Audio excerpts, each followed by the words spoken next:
हरे कृष्ण। ग्रंथराज श्रीमद् भागवतम की जय। श्रील प्रभुपाद की जय। श्रीमद् भागवतम कथा रूप अध्याय 119।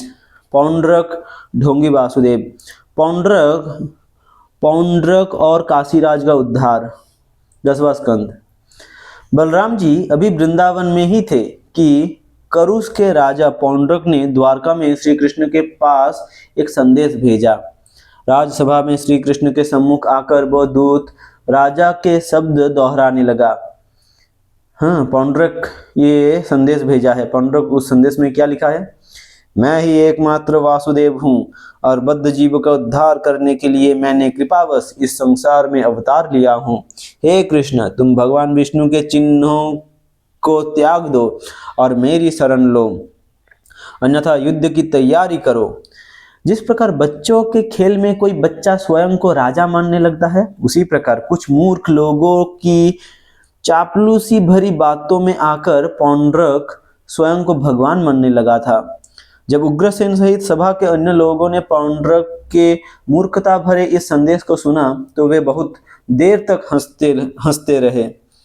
भरपूर आनंद लेने के बाद श्री कृष्ण ने पौंड्रक के लिए एक संदेश भेजा।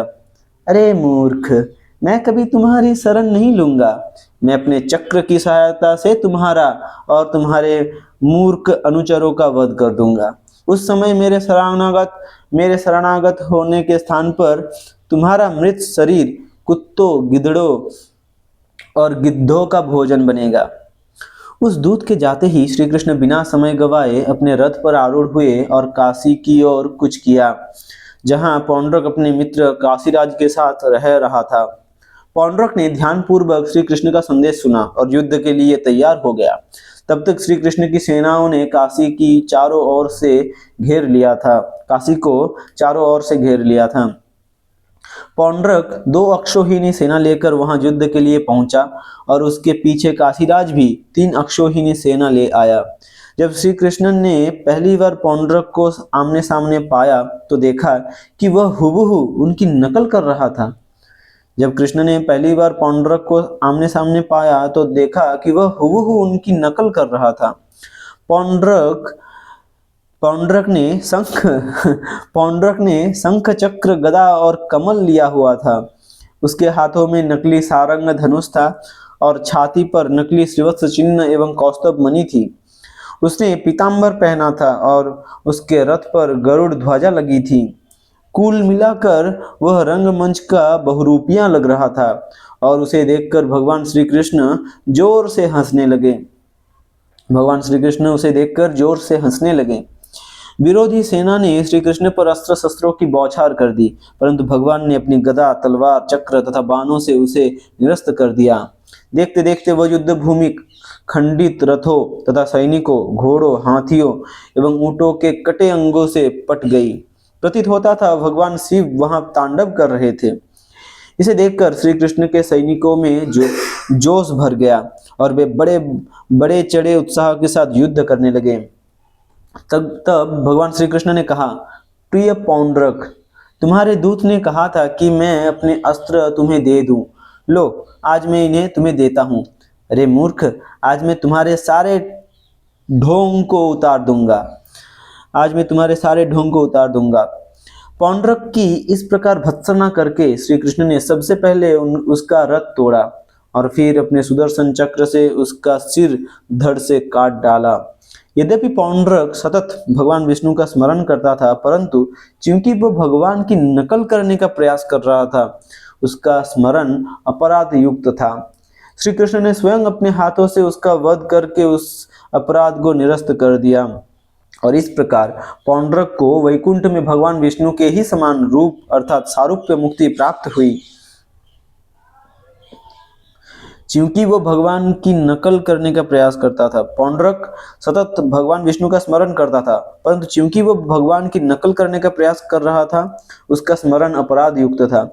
श्री कृष्ण ने स्वयं अपने हाथों से उसका वध करके उस अपराध को निरस्त कर दिया और इस प्रकार पौंड्रक को वैकुंठ में भगवान विष्णु के ही समान रूप अर्थात सारूप्य मुक्ति प्राप्त हुई।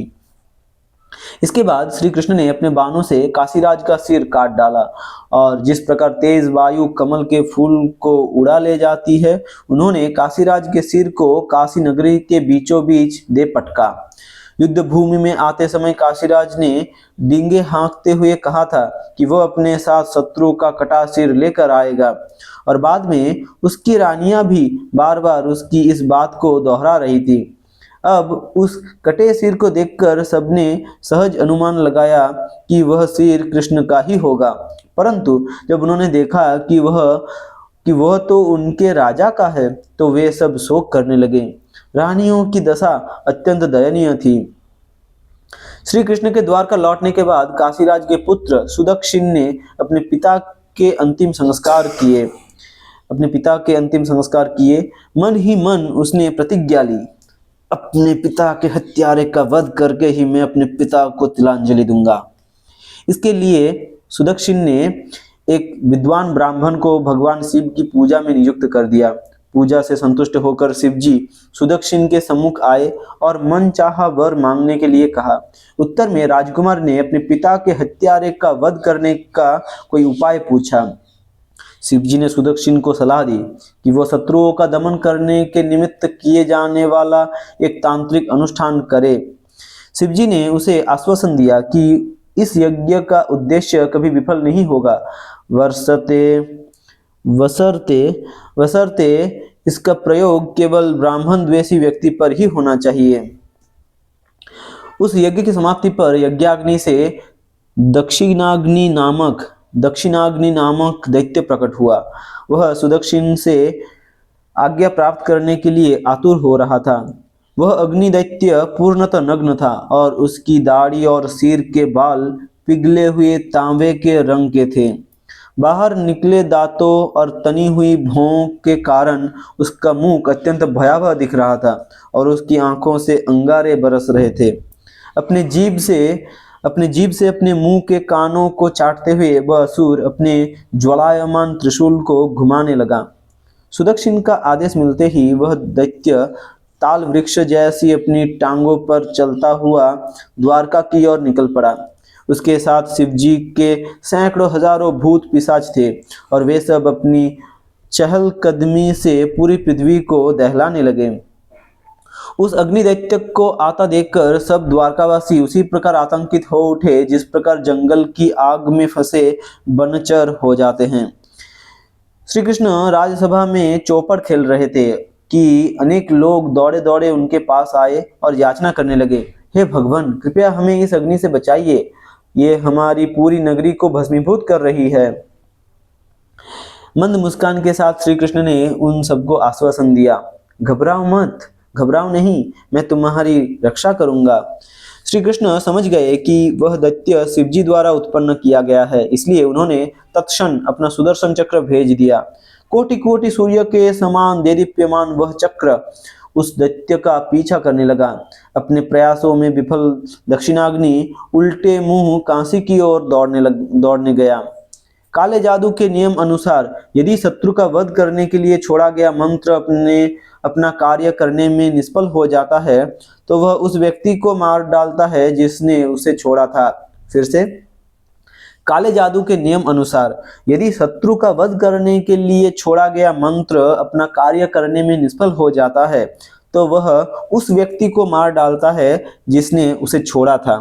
काशी लौटकर उस दैत्य ने सुदक्षिण सहित सब याज्ञिक ब्राह्मणों को भस्म कर दिया।